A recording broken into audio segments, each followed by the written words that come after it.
Hai đứa quay lại cười cái coi. Bãi chiến trường của ai bài? Của con bài. Với là Minh Hoàng bài. Hai đứa mà bài nhiêu đây đó hả? Rồi chúc ai dẹp? Bài hết luôn con.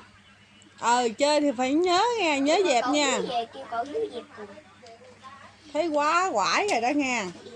Đổ hết ra luôn. Hết rồi còn giống đất gì nữa đâu mà đổ. Hết ra luôn.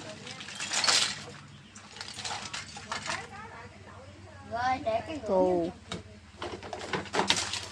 Để đó đi.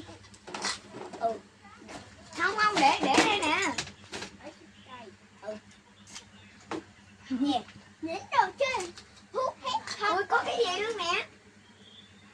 Cái gậy đánh gòn của Ghi đó. Nhớ không? Hư nè.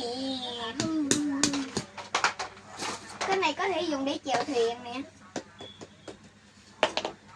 Vậy không mẹ ơi, hôm nào mẹ mua cho con cái hình, hôm nào mẹ mua cho con cái hình bự thanh, cái hình thật, cái hình mà hạt, cái bê ghe con chèo.